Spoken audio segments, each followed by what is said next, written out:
Good evening, Section Z. Hope you're doing well. It's time to start Chapter 9 in the textbook on the law of nuisance.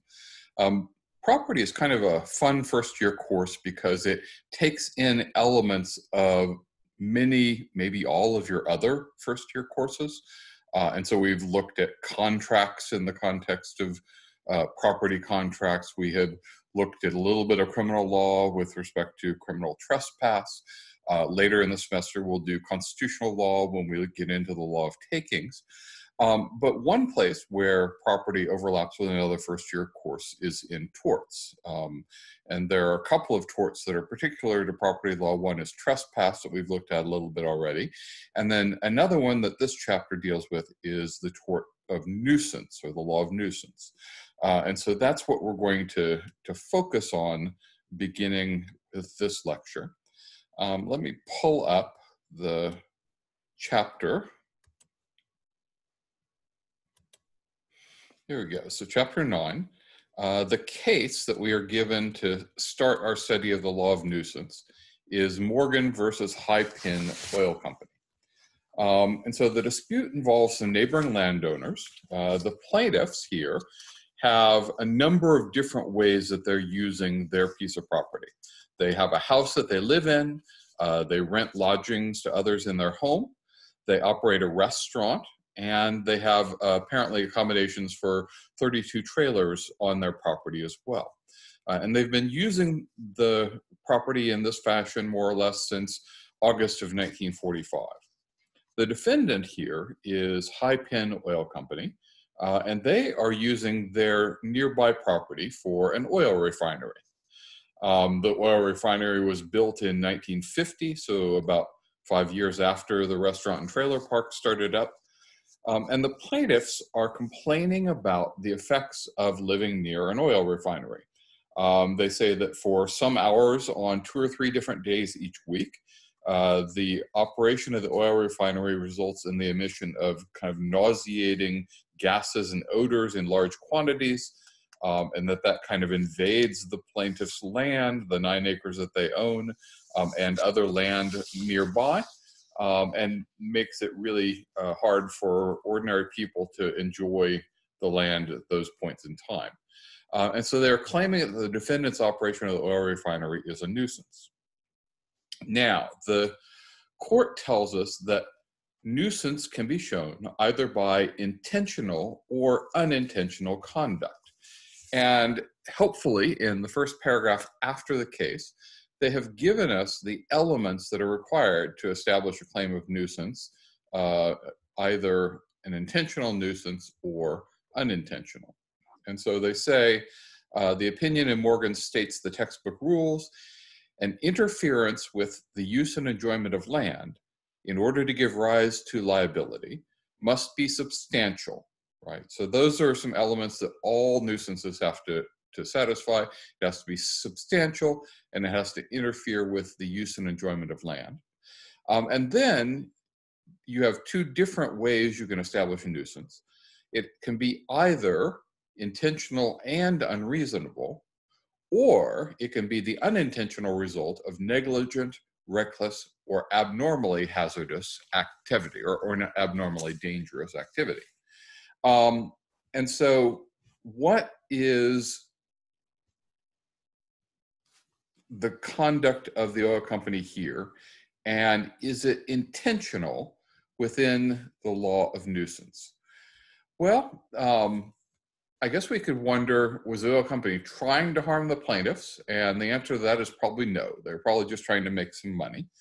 But you don't have to have the purpose of accomplishing the interference with somebody's use and enjoyment of land for it to be intentional conduct within the meaning of the law of nuisance. And so on page 477, there is some discussion of what intention means in the law of nuisance. Let's see, find that. Near the top of the page, right? An invasion of another's interest in the use and enjoyment of land is intentional in the law of private nuisance when the person whose conduct is in question as a basis for liability acts for the purpose of causing it. So if they're trying to harm the plaintiff, that would be intentional, or knows that it is resulting from his conduct, or knows that it is substantially certain to result from his conduct. So if you act in a certain way and you know that it's substantially certain that your conduct will interfere with the use and enjoyment of land, then you are acting intentionally within the meaning of nuisance law. So was there any evidence on this record to suggest that the oil company was acting intentionally under this definition? Well, I guess one piece of evidence might be the severity of the impact caused by the nauseating gases. If in fact it's really as terrible as the plaintiffs are claiming, then it's hard to imagine the defendants didn't know that they were causing that impact on their neighbors. Presumably they would experience some of the same issues on their own property, and so would have been expected to know that their neighbors were also impacted similarly.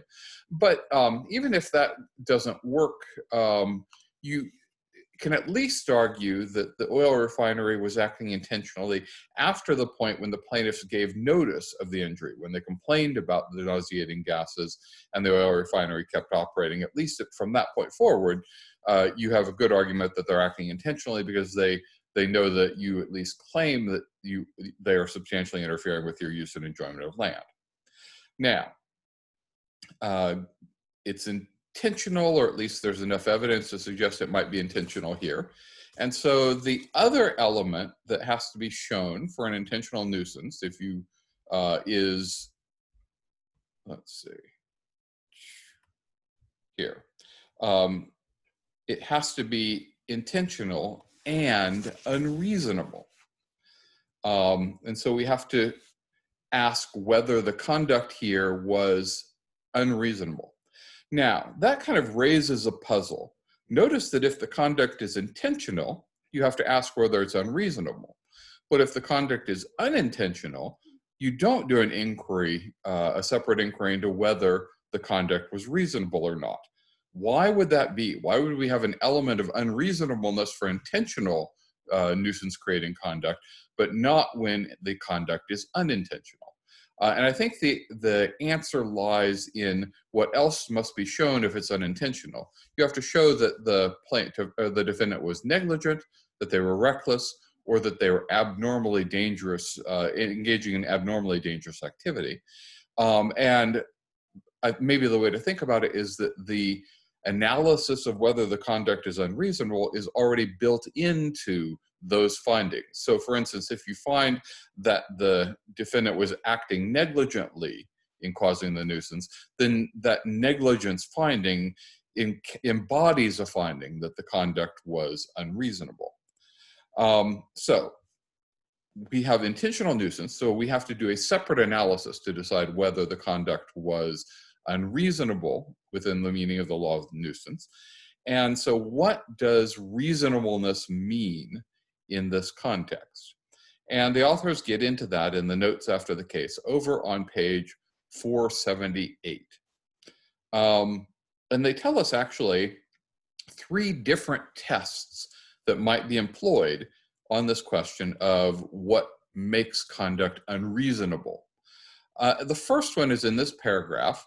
They cite to a case from Wisconsin called Jost versus Dairyland Power Cooperative. And basically in Jost, the court said the inquiry here is the level of interference that results from the conduct, whether it crosses some threshold that marks the point of liability. In other words, if the consequences of the conduct are severe enough, then it will be deemed to be unreasonable conduct. And notice that there's no balancing of interests or weighing of utility of the conduct or anything like that. If you're in a jurisdiction that is governed by something like the Jost standard, then you don't worry about the question of whether the conduct is beneficial. You just ask, did the consequence become severe enough that it crossed the threshold of liability? No balancing takes place. But that is not the restatement's position. So the restatement gives us 2 tests for whether conduct is unreasonable. And so let's look at what those are. So the first restatement test here in the next paragraph says that you have to consider, to decide whether the conduct is unreasonable, whether the gravity of the harm outweighs the utility of the actor's conduct. So here, the restatement advocates a kind of a straightforward balancing. You decide gravity of the harm on one side of the scales, you decide utility of the actor's conduct on the other side of the scales, and you decide which weighs more. And they give us some specific factors to consider on each side of the scale. So in section 827, they tell us factors relevant to the gravity of the harm are the extent and character of harm, the social value of the plaintiff's use, its suitability to the locality in question, and the burden on the plaintiff of avoiding the harm. Section 828 tells us factors relevant to the utility of the actor's conduct or its social value, its suitability to the locality in question, and the impracticality of the defendant preventing the harm. Right? There is a second restatement test that is discussed over on the next page, 479. And it tells us, let's see, sorry, let me see if I can find the test here.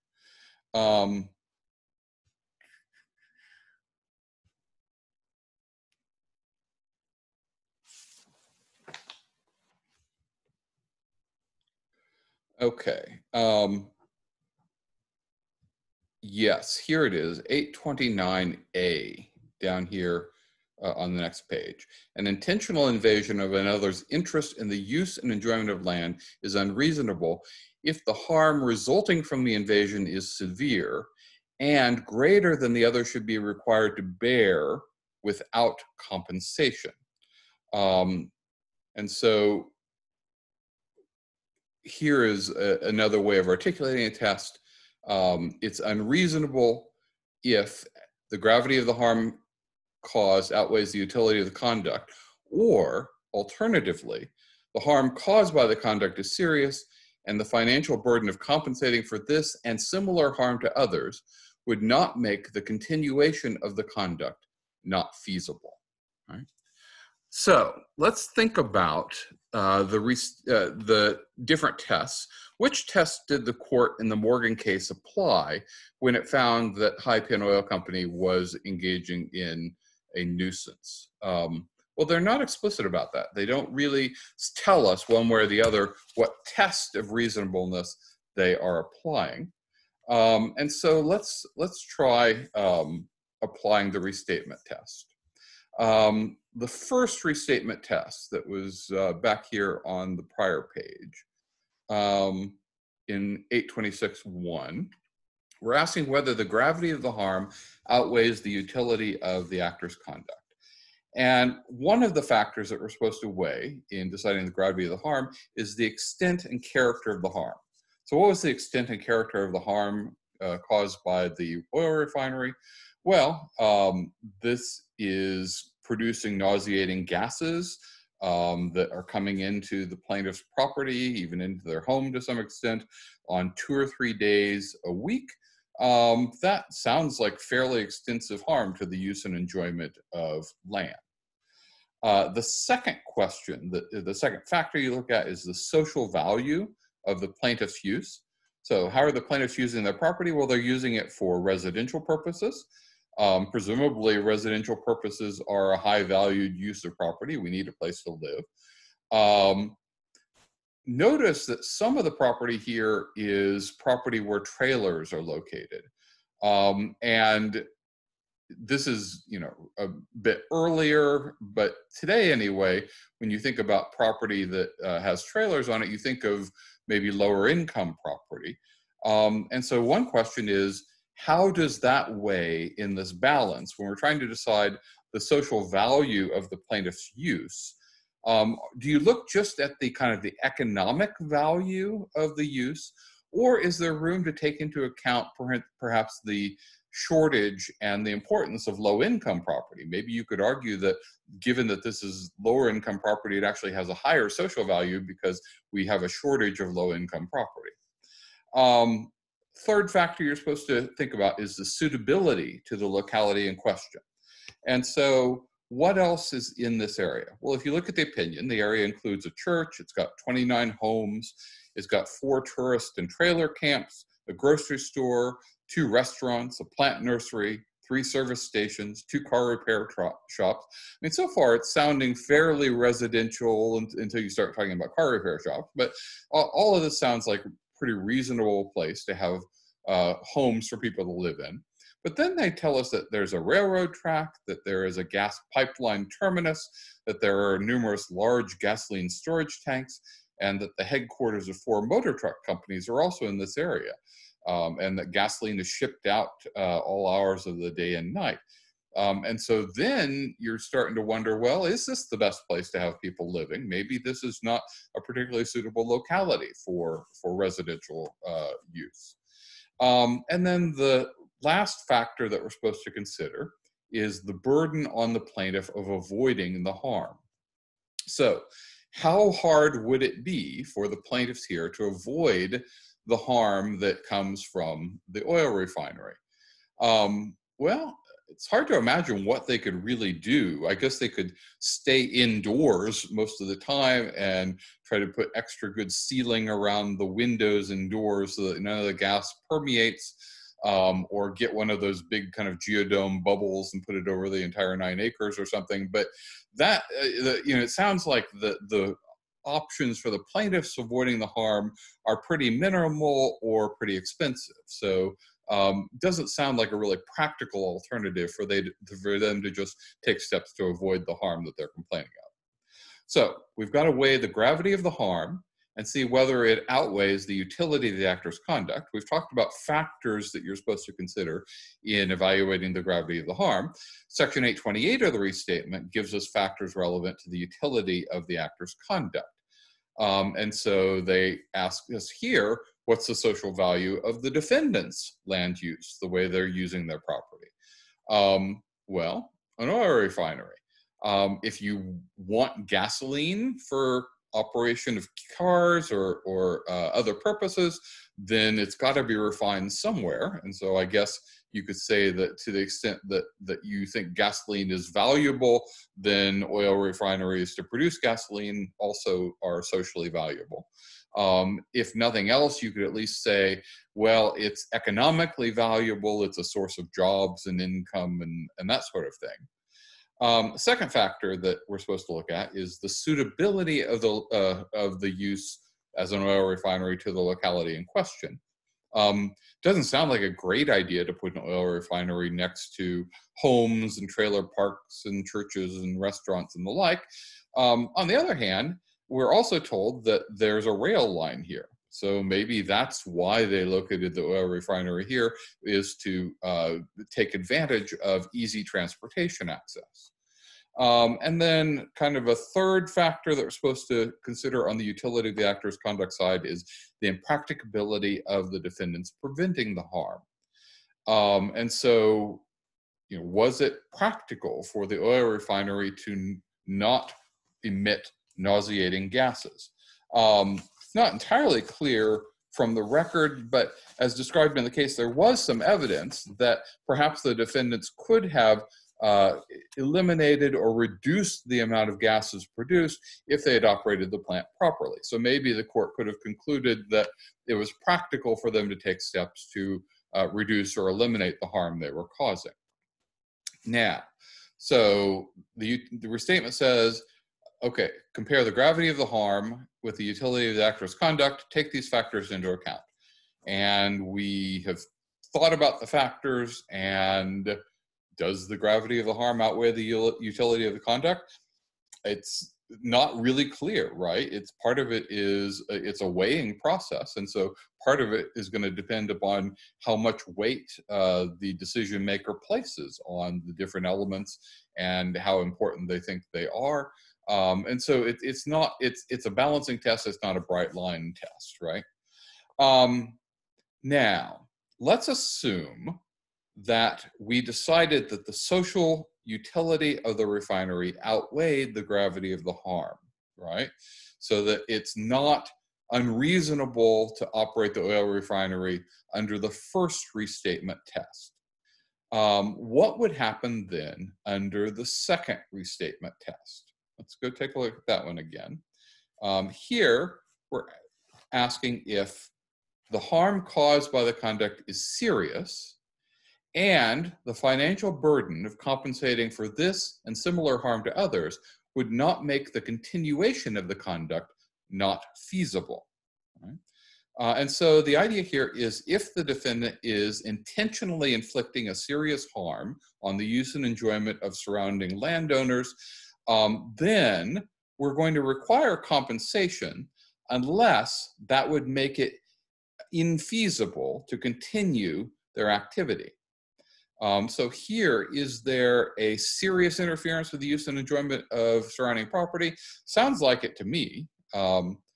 So can the oil company compensate the plaintiffs and others who are similarly situated and still continue to make a profit, not have to shut the refinery down? And what would happen if the oil company had to compensate not just these plaintiffs and the church and the other 29 homeowners, but also the trailer park residents, the restaurant owners? Who would be the similarly situated complainants who would have to be compensated? And could the oil refinery compensate all of them without making its conduct infeasible, economically infeasible? So on page 479, in the middle of the course, they say, the book, they say, well, where is it? Yeah, I'm not finding the question right now, but the question they ask is, why should an activity that causes serious harm be excused from liability under Alternative 2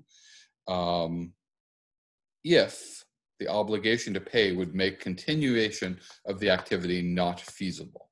And I think that is simply an implication of our earlier conclusion that the social utility of the conduct outweighed the gravity of the harm, or at least that the gravity of the harm did not outweigh the utility of the conduct. In other words, we've already engaged in a balancing process. We've decided that on balance, this activity is socially useful and shouldn't be made to stop just because of the gravity of the harm it's causing, because the utility is higher. And so then we get to the second question. Well, okay, could they provide some compensation and still keep doing the activity? But if they couldn't keep doing the activity, then the earlier analysis suggested that we ought to let them continue if there is a way to do it, because the gravity of the harm did not outweigh the utility of the conduct. Now, you decide there is a nuisance, as the court did in this case. The question next moves to a question of remedy. What do you do about the fact that you have found the existence of a nuisance? And the court in this case did a couple of things.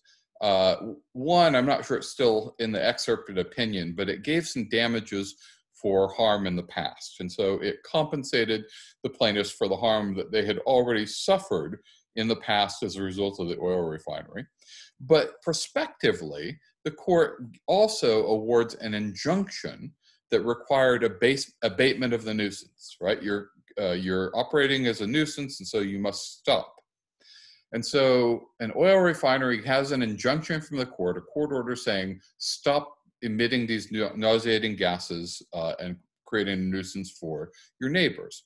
So what are the options of the oil company to deal with that injunction?